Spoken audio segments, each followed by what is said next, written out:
Pourquoi, selon vous, la rencontre Gbagbo, Bédié et Ouattara s'est-elle déroulée dans l'indifférence totale des Ivoiriens?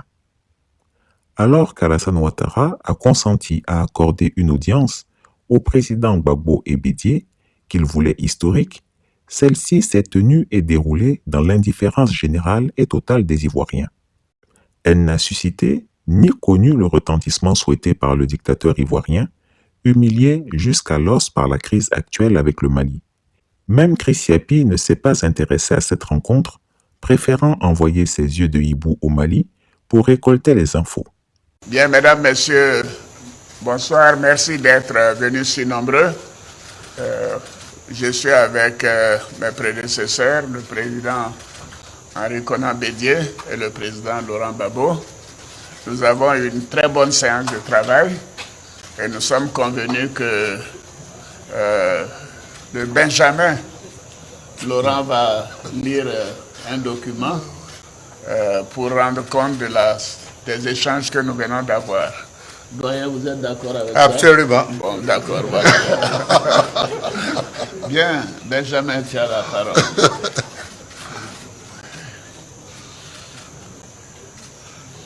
La rencontre de ce jour a été une rencontre de retrouvailles pour renouer le contact et échanger dans la vérité leur vue sur toutes ces grandes questions. Le président de la République et ses deux prédécesseurs ont exprimé leur volonté de faire de cette première rencontre un levain de la décrispation du climat sociopolitique national en Côte d'Ivoire. Le président de la République a salué la spontanéité de la réponse réservée à son invitation. Les présidents Henri Konan Bédié et Laurent Gbagbo, pour leur part, ont exprimé leur reconnaissance au président Alassane Ouattara pour son accueil fraternel. Je vous remercie. Voilà. Alors, je voudrais ajouter que je disais à mes prédécesseurs que les uns et les autres considèrent que c'est une réunion extraordinaire. Mais l'on doit considérer qu'elle est plutôt ordinaire et qu'elle sera régulière.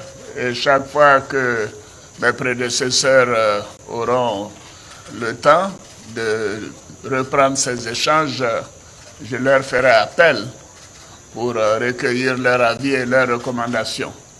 Je trouve que ce sera une très bonne chose pour la nation d'entendre et d'écouter mes prédécesseurs, leur connaissance du pays, leur expérience, évidemment aussi le poids politique qu'ils représentent. Donc nous aurons l'occasion de nous revoir régulièrement en fonction de leur disponibilité. Merci beaucoup. Merci à tous. Bonne soirée. Chers auditeurs, quelle est votre analyse de cette rencontre entre ces trois leaders dont le dictateur ivoirien voulait tirer bénéfice? Merci de partager avec moi vos différents points de vue. Chris Yapi ne ment pas. Retrouvez Chris Yapi sur son nouveau compte Twitter, ses deux chaînes YouTube, sa chaîne Dailymotion, Instagram et Mediapart.